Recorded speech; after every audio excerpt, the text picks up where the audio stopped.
భవిష్యవాణి చెప్పడం జరుగుతుంటది. మీరు ప్రశ్నలు వేస్తుంటారు. అమ్మవారు ఏమన్నా అడుగుతారా? చెప్తారా అవే ప్రశ్నలేమని? లేకుంటే మీ అంతట మీరు మానవుడిగా అడుగుతారా? అసలు నిజంగా చెప్పాలంటే నాకు 100కి 100 కాళ్ళు ఆ వంశంకైనా ఈ రోజున స్వర్ణలత జోగినిగా వస్తోంది. స్వర్ణలత నిజంగా అమ్మవారి స్వరూపమనే చెప్పాలి. ఎందుకంటే వేరే వివాహం లేదు. కేవలం మహాకాళి అమ్మవారిని అమ్మవారే తన జీవితంగా భావన చేసుకొని జీవితాన్ని చాలా అమ్మవారి భావనతోటే వెళతీస్తున్నటువంటి మనిషి. ఇదే విధంగా ఈమె యొక్క 7 తరాల ముందు వాళ్ళందరూ కూడా అమ్మవారిని నమ్ముకొని జీవించినటువంటి వాళ్ళు.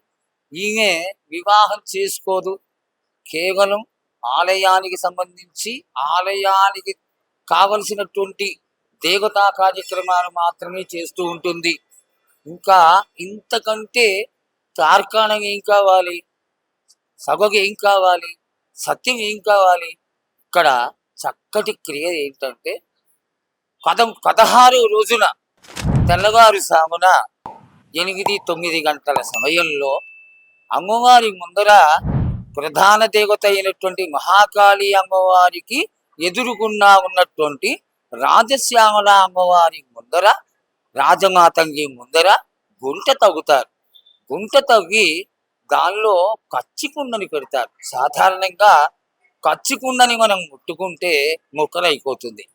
ఆ విధమైనటువంటి కుండని గోర్లించి కట్టి దానిపైన మామూలుగా మనం బియ్యం చేసుకునేటువంటి ఒక చాట, ఆ చాట కట్టి అమ్మవారి స్వరూపం అంటారు చాటని కూడా.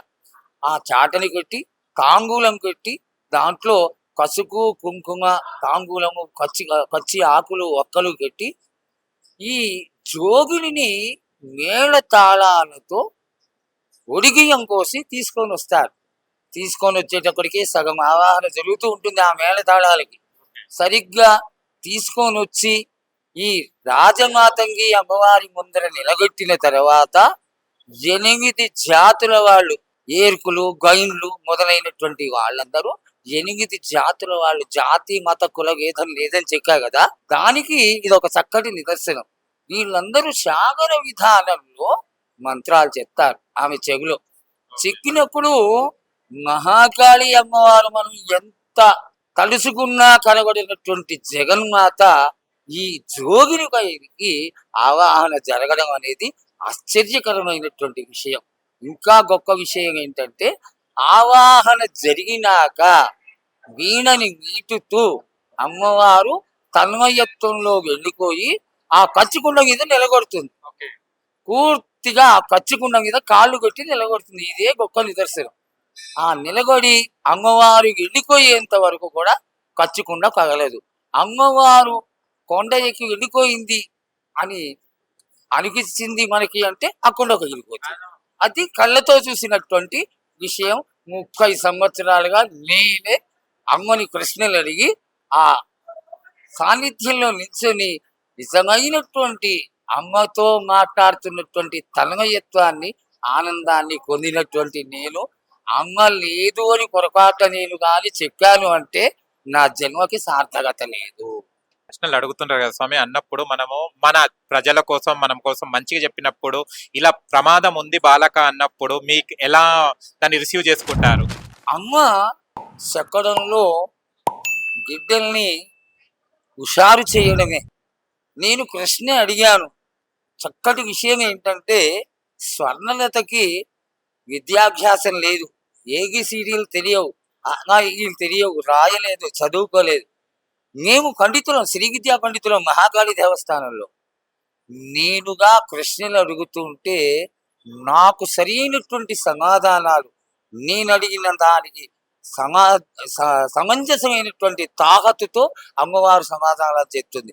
ఇంతకంటే గొప్ప విషయం ఇంకోటి ఉంటుందా? ఒక విద్య రానటువంటి ఒక సాధారణమైనటువంటి స్త్రీ అంతటి ఎత్తుకు ఎదిగి ఆ సమాధానాలకి మనకి ఆశీర్వాదాన్ని తెలియజేస్తుందంటే ఇది నిజంగా అక్కడ ఆ నిలబడ్డ కాసేపు మాత్రం అమ్మ నా ముందర నిలబడ్డది, లోకాన్ని పూర్తిగా నేను జయించాను, ఇంతకంటే ఆవిడ ఆశీర్వాదం ఏం కావాలి?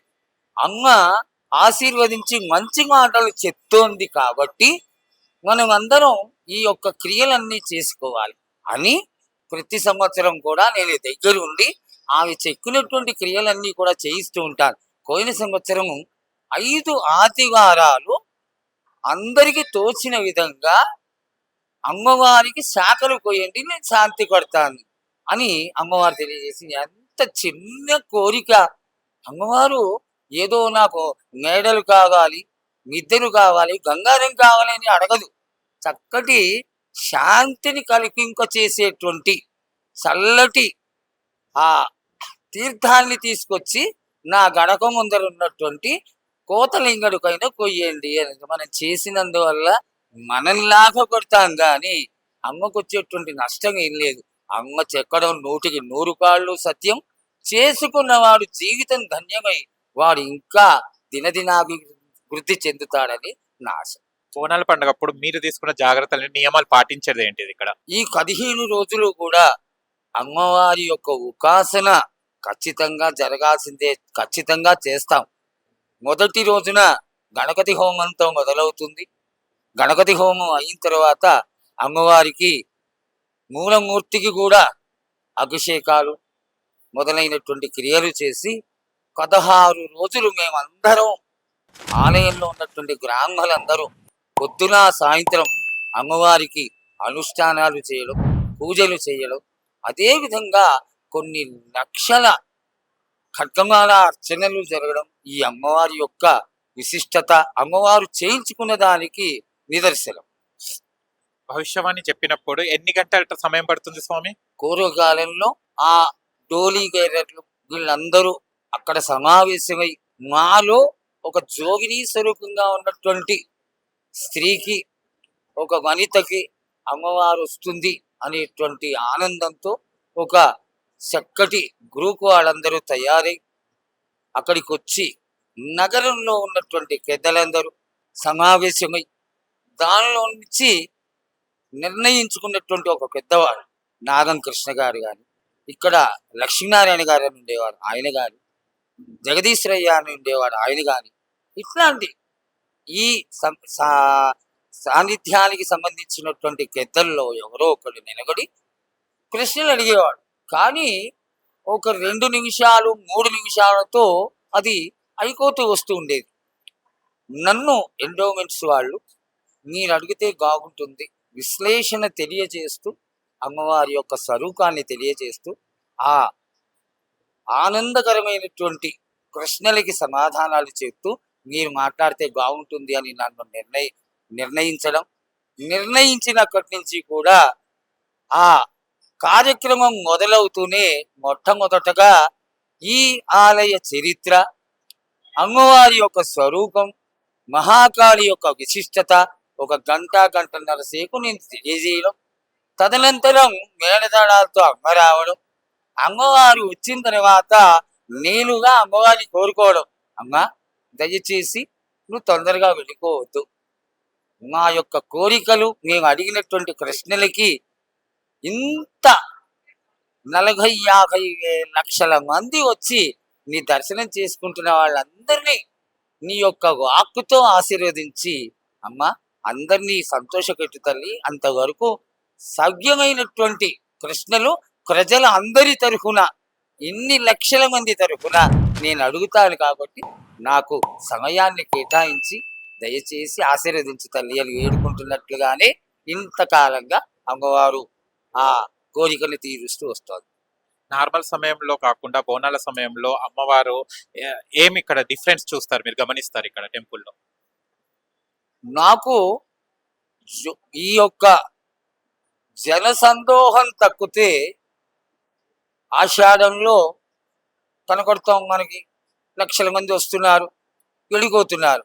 కానీ నేను చూసి నా బాల్యం నుంచి కూడా అమ్మవారి ఇక్కడ సాక్షాత్తు ఉన్నటువంటి స్వరూపమే. జాతర ఉన్నా జాతర లేకపోయినా ఆ మండపంలోకి వచ్చి అమ్మవారిని చూస్తే అలోక్యమైనటువంటి ఈ తేజస్సు మహాకాళి అమ్మవారిది కనపడుతూనే ఉంటుంది. అమ్మవారి ఇక్కడ ఉన్నది ఉన్నది ఉన్నది ఉన్నది అంతే, దానిలో తిరుగులేదు. ఆవిడ యొక్క స్వరూపం వల్లనే మేమందరం కూడా ఆనందంగా చేతిలో ఉన్న వేళ్ళన్ని నోట్లో పెట్టుకొని ఆనందంగా భోజనం చేయగలిగినటువంటి ఆశీర్వాదం చేసినటువంటి చక్కటి తల్లి జగదేక మాత మహాకాళి అమ్మవారి అని నా యొక్క. ఎప్పుడైనా అమ్మవారు మీకు కలలో కానివ్వండి ఎప్పుడైనా కనిపించడం జరిగిందా ఏదో ఒక రూపంలో? చాలా విచిత్రంగా అమ్మవారు ఆవిడ యొక్క ఉనికిని తెలియచేస్తూనే ఉంటుంది. ఈ జాతరలో 15వ రోజు రాత్రి పొద్దున్నుంచి సాయంత్రం వరకు అమ్మవారికి గోనాలు సమర్పిస్తారు. సమర్పించినటువంటి గోనాన్ని సగం వాళ్ళ ఇంటికి తీసుకెళ్తారు, సగం వేగమండలు మొదలైనటువంటి ప్రసాదాలన్నింటినీ కూడా కోతలింగడి దగ్గర వదిలేస్తారు. ఆ వదిలేసినటువంటి ప్రసాదం అంతా మళ్ళీ ఆలయం తరఫున ఒక 50-60 కిలోల పాయసాన్ని తయారు చేయించి ఆ పాయసంతో ఈ మిశ్రమాన్నంతా కలిపి ఈ జాతుల వాళ్ళందరూ ఎవరెవరైతే ఈ డోలీగేరర్లందరూ ఆ రోజున అమ్మవారికి తీసుకొచ్చి ఇక్కడ స్థాపన చేసుకొని ఈనాటికి ఉన్నటువంటి వాళ్ళు బలిహరణం జరుగుతుంది.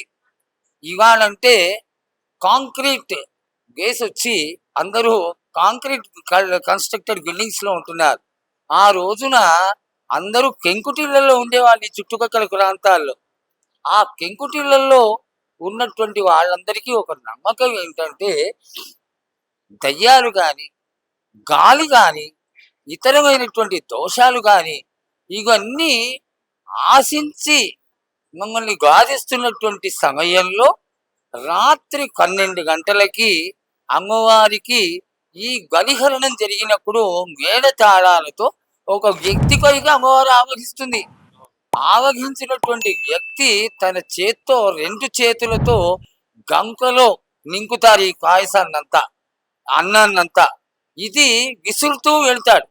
ఎవరెవరి ఇళ్ళకైనా కడితే వాళ్ళ ఇళ్లలో ఉన్నటువంటి దోషాలన్నీ ఎగిరిపోతాయి, మనని అమ్మవారు ఆశీర్వదిస్తుంది అనేటువంటి ఆనందంతో ఈ యొక్క బలిహరణం అనేది 15వ రోజు రాత్రి మహాకాళి ఆలయంలో జరగడం చాలా విశేషమైనటువంటి క్రియ. అది ఈనాటికి జరుగుతూనే ఉంది. అయితే ఎంత ఆనందంగా వెళతారంటే ఈ డోలీగేరర్లందరూ కూడా తలపైన పచ్చి నూనె పోసుకొని కుంకాన్ని అలదుకొని వాళ్ళని చూస్తే ఆ అమ్మవారు వీళ్ళేనా అన్నంత ఆనందంగా ఉంటారు.